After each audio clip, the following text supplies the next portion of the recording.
Hello students, very good morning. Today we are going to continue the second lesson of Unit 1 and the name of the lesson is Are You a Vegetarian? आज हम lesson number 2 जो कि Unit 1 का है उसको आज हम continue करेंगे. So listen carefully and try to understand. ध्यान से सुनिए और समझने के लिए कोशिश कीजिए.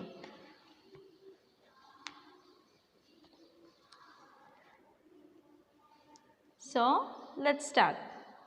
In rich countries, there has been a tremendous increase in the demand for meat. जो धनी देश होते हैं, धनी कंट्रीज़ होते, रिच कंट्रीज़ होते हैं, उस कंट्रीज़ में मीट के, मांस के बहुत ज़्यादा डिमांड हुआ, है ना? It has resulted in a number of problems. उसकी वजह से क्या हुआ? उसकी वजह से बहुत सारे problems हो गया. It has become the biggest cause of deforestation as more and more land is being cleared for raising livestock. उसकी वजह से क्या हुआ? उसी कारण बहुत सारे लोग जो जंगल होता है, जंगल को काट के ये जो जानवरों को खाने वाले जो जानवर होते हैं उनको पालने के लिए बहुत सारे जंगल को काट के वहाँ पे इसको लिव स्टॉक को पालने लगे. To produce 1 kilogram of animal meat, we need 7 kilogram of grain, which needs 7,000 liters of water to grow. यहाँ पर आप हिसाब देखिए, हमें 1 किलो मीट, 1 किलो मांस बनाने के लिए हमें 7 किलो क्या चाहिए? ग्रेन चाहिए, बीजा चाहिए. और 7 किलो बीजे बनाने के लिए हमें 7,000 लीटर पानी की ज़रूरी होगी. As more and more water is being used for raising pigs and chickens for food, millions of our wells are going dry. तो यहाँ पे देखिए, क्योंकि इतना ज़्यादा पानी चाहिए 1 किलो मीट के लिए, तो बहुत सारे सुअर को, पिग्स को और चिकन्स को बढ़ाने के लिए, उनको पालने के लिए बहुत सारे पानी की ज़रूरत होगी. तो बहुत सारे पानी इस्तेमाल करने के कारण आज बहुत सारे कुओं में पानी सूख रहा है. Mass production of meat has also become a huge source of pollution. ये जो मास प्रोडक्शन, बहुत सारे, है ना, ज़्यादा से ज़्यादा क्वांटिटी में जो मीट प्रोडक्शन होता है, मांस का प्रोडक्शन होता है, उसकी वजह से पोल्यूशन भी बढ़ गया. Farm animals in the United States produce 130 times more waste than people do. इंसान लोग जितना गंदा करते हैं, वेस्ट करते हैं, उससे ज़्यादा कहाँ पे? ये जो यूनाइटेड स्टेट में फार्म्स में, उनके जो एनिमल्स के फार्म्स होते हैं वहाँ पे जो 130 टाइम्स इंसान लोगों से ज़्यादा गंदा होता है, वेस्ट आता है, निकलता है. One farm in Utah produces more sewage than the whole city of Los Angeles. ये जो लॉस एंजलिस, ये यहाँ का एक शहर है ना, बड़ा सा शहर है, सेकंड लार्जेस्ट सिटी है ये. और यहाँ का एक यूटा एक जगह है ना, Utah A state in the USA, ये एक यूएसए का स्टेट है.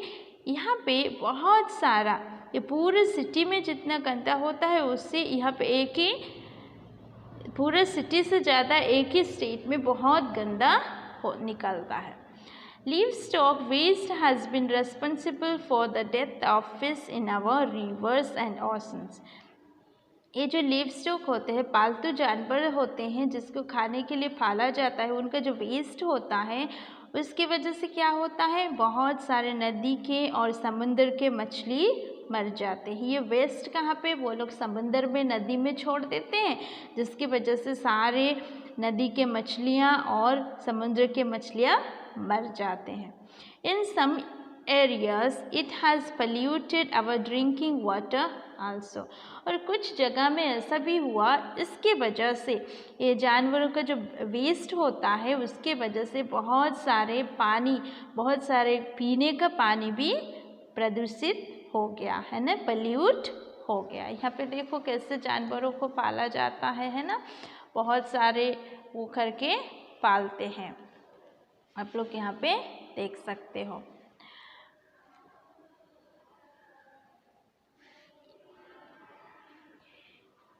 Eating a lot of meat can lead to a number of health problems such as increased obesity, heart disease and various forms of cancer. अगर ज़्यादा हम meet खाएंगे, ज़्यादा मांस खाएंगे तो हमारे शरीर में भी बहुत सारे प्रॉब्लम्स होंगे, जैसे कि ओबेसिटी बोलने से जो कि फैट से होता है, यहाँ पे लिखा है state of being very fat. लोग ज़्यादा मोटा क्यों होते हैं? ज़्यादा अगर मांस खाएंगे तो मोटापा का बीमारी भी होगा। उसके साथ साथ हार्ट डिजीज़, जो दिल का प्रॉब्लम होता है, वो भी बढ़ेगा। उसके बाद वेरियस फॉर्म्स ऑफ कैंसर, बहुत तरह के कैंसर भी हो सकता है। The various chemicals fed to livestock these days are also a matter of serious cancer, क्योंकि इनको कैसे पाला जाता है? घास और जो प्रकृति से होता है, प्लांट्स दे के नहीं, बहुत सारे केमिकल्स दे के इनको बढ़ाया जाता है, तो उसके वजह से बहुत सारे कैंसर होने का भी चांसेस है इंसान को। The long term effects of eating meat from these animals can be terrible. अगर ज़्यादातर और ज़्यादा दिन तक हम अगर ऐसे वाला मीट जो कि केमिकल से बना हुआ मीट को खाते हैं तो हमारे शरीर के लिए वो भयानक हो सकता है। Some people argue that vegetarian food can be short of protein, और कुछ लोगों का मानना है कि ये जो प्रोटीन है, प्रोटीन खाली मांस मछली से मिलता है, वेजिटेबल में नहीं मिलता है। But this is not true, लेकिन वो सच नहीं है, वेजिटेबल में भी प्रोटीन मिलता है। Plenty of protein can be obtained from such articles as peas, beans, nuts, seeds, pulses, cereals, soya and milk products। जैसे कुछ लोग, जैसे हमने बताया कि बहुत सारे लोग वेजिटेबल में प्रोटीन नहीं होता है, खाली मीट फिश में होता है बोलते हैं, लेकिन ऐसा नहीं है, वेजिटेबल में भी प्रोटीन्स होता है। अगर इस चीज़ को हम खाएंगे तो हमें प्रोटीन्स मिलेगा। Peas, beans, nuts, seeds, pulses, cereal, soya and milk products, ये सारे खाएंगे तो प्रोटीन्स हमको मिलेगा। और फिर next, vegetarians have invented for themselves high protein vegetable foods such as peanut butter, cornflakes and muesli।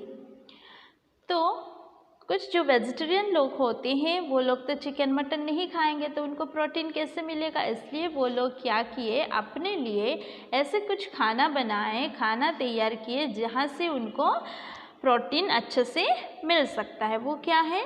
Peanut butter, उसके बाद कॉर्नफ्लेक्स और म्यूस्ली, ये सारे खाएंगे तो प्रोटीन ज़्यादा मिलेगा। In fact vegetarian products are rich in all kinds of nutrients.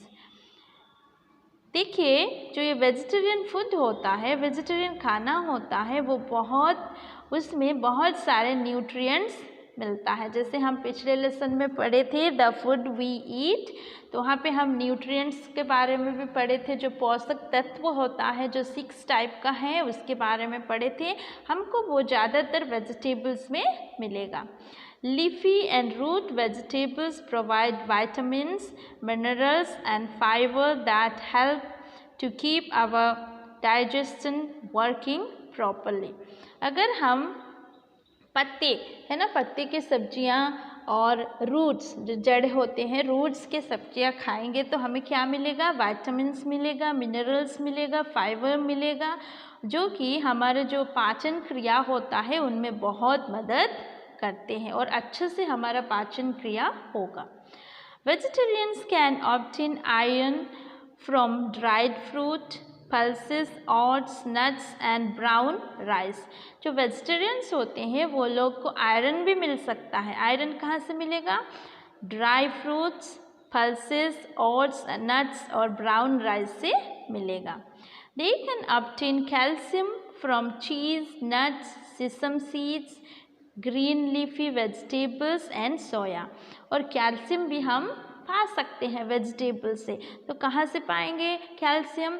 चीज़ खाएंगे, नट्स खाएंगे, सिसम सीड्स खाएंगे। सिसम सीड्स बोलने से a tropical plant grow for its seeds and their oil that is used in cooking.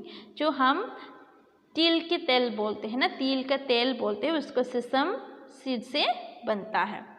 तो leafy vegetable, सोया, ये सारे खाएंगे तो हमें कैल्शियम भी मिलेगा। Potatoes contain starches which the body can burn up to make energy. ये जो पोटैटो होते हैं, आलू होते हैं, वहाँ पे एक चीज़ होता है, वो है स्टार्चेस होता है, जिसके वजह से हमारे जो एनर्जी जल्दी हो जाता है ना, burn up to make energy. Do you know the elephant is the biggest and the strongest of land animals and is a vegetarian. आपको मालूम है जो कि लैंड एनिमल होते हैं, ज़मीन में पाए जाने वाले एनिमल, उसमें से सबसे बड़ा कौन सा है? एलिफेंट। और सबसे बिगेस्ट भी है और स्ट्रॉन्गेस्ट भी है, मतलब बड़ा भी है और ताकतवर भी है। लेकिन वो क्या है? वेजिटेरियन है, नॉन वेजिटेरियन नहीं है, वो वेजिटेरियन है। It kills no animal for its food. ये जो एलिफेंट है अपने खाना के लिए वो किसी भी जानवर को मारती नहीं है, क्योंकि वो वेजिटेरियन है। सो इन दिस लेसन, इस लेसन में हमने किसके बारे में पढ़ा? हमने पढ़ा आर यू ए वेजिटेरियन, क्या आप एक वेजिटेरियन हो। यहाँ पे हमने देखा वेजिटेरियन होने से फ़ायदा क्या है और वेजिटेरियन खाना क्या है, और अगर वेजिटेरियन खाना खाएंगे तो हम ज़्यादा अच्छा रह सकते हैं। अगर फिश मीट खाएंगे तो अच्छा है, प्रोटीन मिलेगा हमको, लेकिन वो हानिकारक होता है हमारे शरीर के लिए, वो हानिकारक होता है। तो अगर हम क्या करते हैं, अगर मीट फिश खाते हैं तो कम खाएं और ज़्यादातर वेजिटेबल खाएं, क्योंकि वेजिटेबल्स हमारे शरीर के लिए बहुत अच्छा है और उसमें कोई हानिकारक नहीं होता है। So here we completed our second lesson of unit 1। Thank you.